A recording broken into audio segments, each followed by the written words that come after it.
खबर भोपाल से है। मुख्यमंत्री डॉक्टर मोहन यादव की अध्यक्षता में आज कैबिनेट की बैठक होगी। कैबिनेट की बैठक में नई शराब नीति पर मुहर लग सकती है।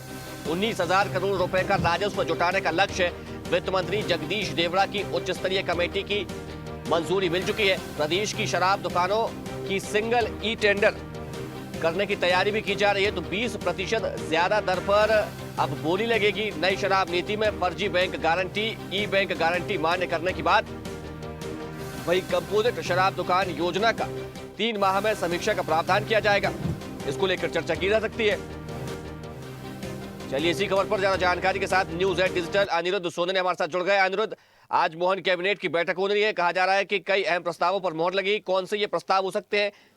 देखिए, मोहन सरकार की कैबिनेट की बैठक आज लगभग 12 बजे होगी और राज्य मंत्रालय में ये बैठक बुलाई गई है। और जहां तक बात करें तो आज की बैठक मध्य प्रदेश का बजट सत्र शुरू होने के पहले ये बैठक आयोजित की जा रही है और इसके बाद 16 तारीख से मध्य प्रदेश सरकार का बजट पेश होगा। और कैबिनेट की बैठक में कई महत्वपूर्ण प्रस्ताव रहेंगे, लेकिन जिनमें सबसे महत्वपूर्ण प्रस्ताव रहेगा कि आज सरकार अपनी नई शराब नीति घोषित कर सकती है, जो कि वर्ष 2026-27 के लिए रहेगी। और जहां तक बात करें तो वित्त मंत्री जगदीश देवड़ा की मौजूदगी में उच्च स्तरीय समिति की बैठक हो चुकी है और आज जो नई शराब नीति सरकार लाएगी उसको उच्च स्तरीय समिति ने अपनी मंजूरी दे दी और आज इसे कैबिनेट में रखा जाएगा। और जहां तक बात करें तो इस बार सरकार ने शराब से मध्य प्रदेश में 19,000 करोड़ का लक्ष्य रखा है और लगभग 3,553 दुकानों के जो ठेके हैं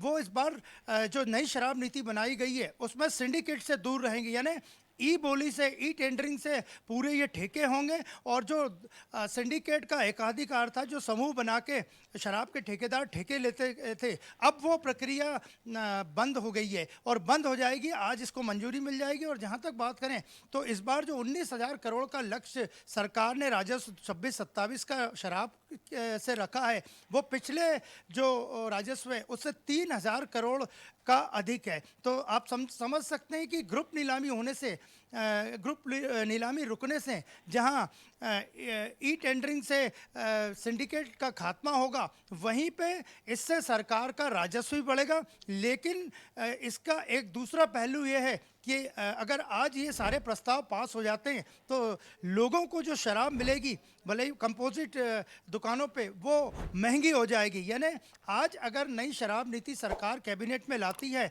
तो उसमें शराब की दरें बढ़ना बिल्कुल तय माना जा रहा है और सरकार का कहना है कि उसका राजस्व बढ़ेगा। देखिए अनुरोध, 16 फरवरी से बजट सत्र की शुरुआत भी होनी है, तो क्या इसको लेकर के भी चर्चा की जा सकती है? क्योंकि कहा जा रहा है कि कई ऐसे उत्पाद हैं जिन पर सहूलियत भी दी जा सकती है, कहीं पर शेष घटाया जा सकता है।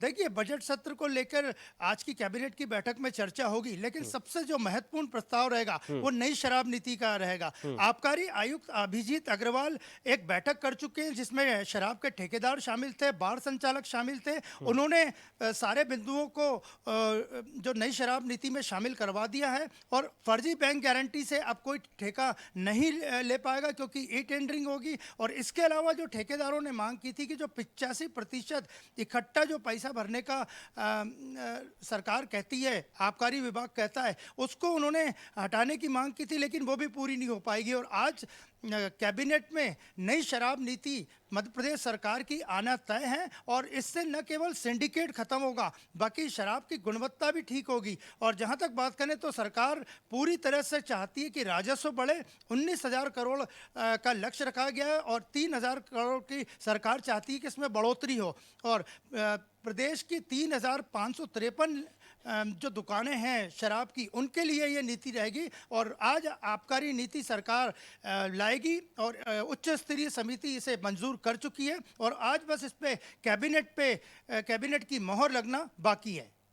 अनिरुद्ध, देखिए, नई शराब नीति के तहत जो राजस्व बढ़ाने का लक्ष्य रखा गया है वो तो अहम है ही, और उसके तहत अब जो बोली लगाई जाएगी टेंडर की, वो ज्यादा दामों पर लगेगी, 20% ज्यादा पर कई बात कही जा रही है। लेकिन जो अगर हम कीमत की बात करें शराब की, तो उस पर जो टैक्स मध्य प्रदेश की सरकार अपनी ओर से लगाती है, क्या उसको भी बढ़ाया जा सकता है? बिल्कुल, सरकार ने स्पष्ट कर दिया है कि 20% ज्यादा मूल्य पे टेंडर होंगे, यानी इससे स्पष्ट है कि शराब का महंगा होना तय है और शराब के महंगे होने से सरकार का राजस्व बढ़ेगा। तो आज जो नई आबकारी नीति सरकार लाने जा रही है उस पे सारे बिंदुओं पे चर्चा हो चुकी है। उच्च स्तरीय कमेटी की बैठक हो चुकी है। आबकारी आयुक्त अभिजीत अग्रवाल ठेकेदारों से, बार संचालकों से और शराब व्यवसाय से जुड़े लोगों से चर्चा कर चुके हैं। और सिंडिकेट का खत्म होना पिछले दिनों जब सोम डिस्टिलरी पे कार्रवाई हुई थी भोपाल के पास रायसेन में, उसी दिन से खत्म हो गया था, क्योंकि भोपाल के शराब के ठेकों पे 60 से ज्यादा दुकानों पे सोम ग्रुप के ठेके और मनचाहे दावों में एमआरपी से ज्यादा शराब यहाँ कई दिनों से बिकने की शिकायत मिल रही थी। आबकारी विभाग अभी भी लगातार जांच कर रहा है। कल भी सोम ग्रुप की 6 दुकानों पे आबकारी विभाग की टीम ने छापा मारा, सारे रेट शादी लिए। तो आज की शराब नीति से शराब का सिंडिकेट मध्य प्रदेश में अब नहीं चल पाएगा और सारी प्रक्रिया 20% ज्यादा दामों पे ई टेंडरिंग के माध्यम से होगी। चलिए, तो आपका बहुत शुक्रिया तमाम जानकारी के लिए। देखते रहिए स्वदेश न्यूज। अगर आप इस वीडियो को सोशल मीडिया हैंडल फेसबुक या इंस्टाग्राम पर देख रहे हैं तो हमें फॉलो करें। अगर यूट्यूब पर देख रहे हैं तो सब्सक्राइब करें और बेल आइकन दबाना ना भूलें।